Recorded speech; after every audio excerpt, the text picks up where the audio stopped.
Hi, everyone. I'm Lana Zach. Saturday marks 100 days until the Republican National Convention in Charlotte, North Carolina. And the Democratic National Convention in Milwaukee is even sooner, just about 3 months away at this point. These events usually bring thousands of people from all across the country together.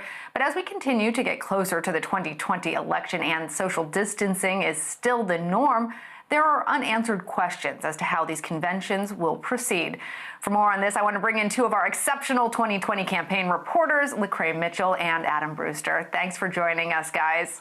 You've both been reporting on the challenges facing these conventions in this global pandemic era. Adam, let's go ahead and start with you. What is the Democratic National Committee saying about if this convention will happen and take place in person?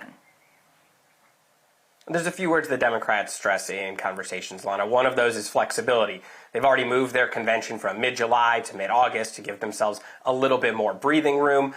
This past week, a party committee passed a resolution that paves the way, a first step towards potentially allowing delegates to participate remotely and letting the convention team in Milwaukee make changes on the ground and changes to the convention as they consult with local and state health experts about the best practices that need to take place.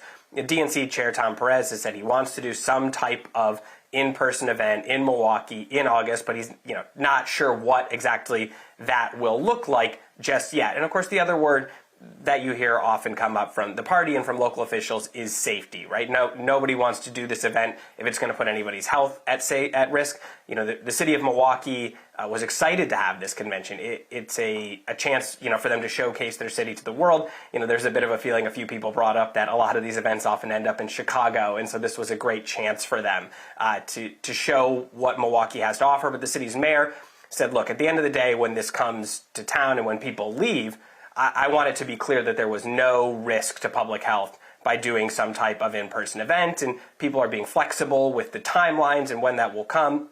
And even those who were excited are, though, expressing some concerns about safety. Some local leaders and activists said, look, we just don't want anyone to get sick.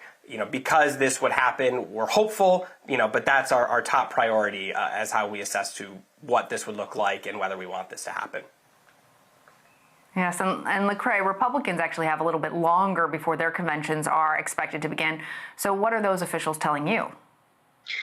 Well, in April, you had the Republican National Committee chairwoman, Ronna McDaniel, say that she tweeted, "We're full steam ahead in planning for this convention." And so with today being the 100 days out mark, you see on their Twitter feed, even this morning, where they're retweeting from different congressional candidates and people who are saying, we're excited to meet in Charlotte in 100 days. We're ready to re-elect President Donald Trump, Vice President Pence. And you're seeing that sort of messaging continue, and it has been. Just last week, they announced the hiring of a health advisor that they said would serve as a senior advisor on the planning committee for the host committee in order to ensure the safety of all of the attendees and the participants.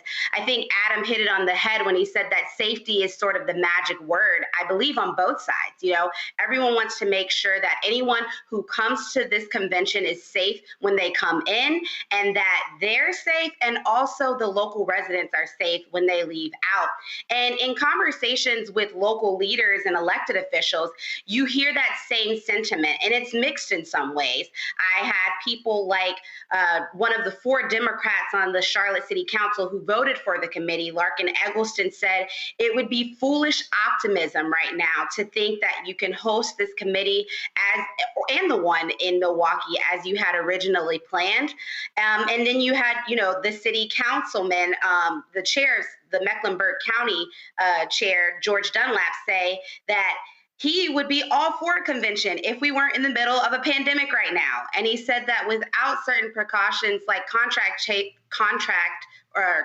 tracing, it feels haphazard to have something like this, because you can ensure that you will be able to keep the residents of Charlotte safely. I think one of the most interesting solutions that I heard, because it's easy to get caught up in what people are feeling, and what I liked about what Adam and I were able to reveal is that there are some solutions out there, and one of them being a Charlotte City Council member at large, Braxton Winston, said we should host a convention where all of these different state delegations meet up in their state. So imagine having the California delegation meet up in the Staples Arena, and you have just the main people that have to get together, meet up in the Spectrum Center in Charlotte, and they can all use technology to still communicate so that you keep this feeling of camaraderie that you don't want to lose by distance, but you also maintain the appropriate social distancing measures so that people can feel safe when this is all over.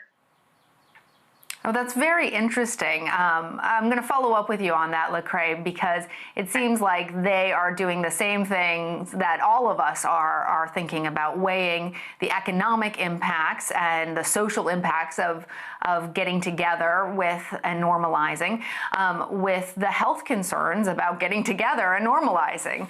We know that the conventions bring in lots of money for these cities. So what are the local business leaders saying to you? Absolutely. I think that it was so interesting to be able to talk to business owners like Larry Farber in Charlotte, who his bar, his jazz club, had only been open for 4 months before this pandemic hit.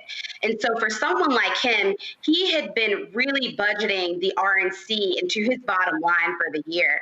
And he told me that the RNC would be a stimulus package to Middle C, which is the name of his jazz club, because he really needs a flow of income like that to be able to boost to make up for the months that have been lost where he's had to be closed. But he too also said that he wouldn't want to do this without it being safe. And we heard the same thing from a local bar owner in Milwaukee who said that he doesn't want to do this and people die at the hands of this convention having taken place.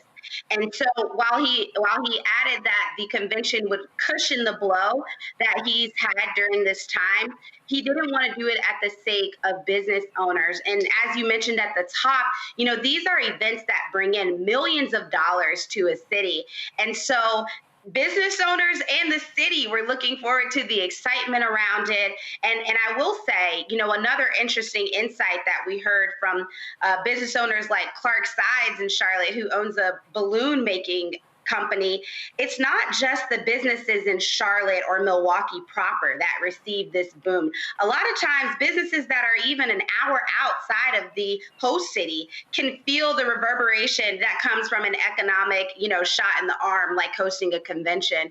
And so business owners, they want to have this happen. They're excited about it happening, but they want it to be safe. And so you found that some owners like Joe Gass of the Heritage Printing Company in Charlotte said he's confident that his city is going to find innovative ways to host this because they've found innovative ways to get over other problems. And he thinks that this problem is another challenge that the city is going to take head on and that both cities will be able to figure this out. I love that optimism. So, Adam, you heard LaCrai talking about the health impacts and the RNC hiring a health advisor. Have the Democrats done the same? And do they have a drop-dead time where they have to actually make the decision about when and how this convention is going to take place and how it's going to do so safely? Well, the Democrats talk about they have had constant contact with local, state, federal health officials about some of the best practices that would need to be put in place. They say those conversations have been happening, those conversations are going to continue, and that's going to determine and dictate, what this ultimately looks like. And when you talk to health experts in both Wisconsin and North Carolina, they admit, we don't have a crystal ball. We don't know what this is going to look like in August. It's going to depend on a whole host of variables. As states start to loosen restrictions, do people continue to do things like social distancing, when they don't have to stay in their homes? Are there extra flare-ups, because of the virus? Is there enough testing and contact tracing to be able to contain the virus as those, pockets or if there's flare-ups that occur? And on top of that, people talked about bringing people from all over the country together and the risks that may pose. You may have some areas who have the virus completely under control and other places that do not. And you can be mixing those people and you run the risk of people, not just within the host cities necessarily getting infected, but then bringing it back to communities who had been able to, kind of very much keep things under control.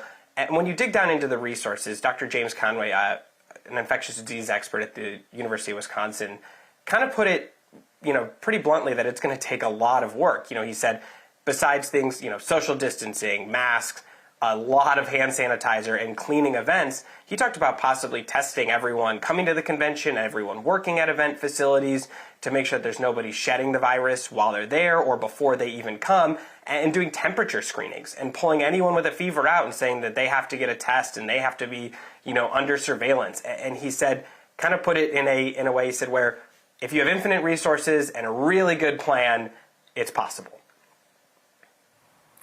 Infinite resources and a really good plan. That is the dream.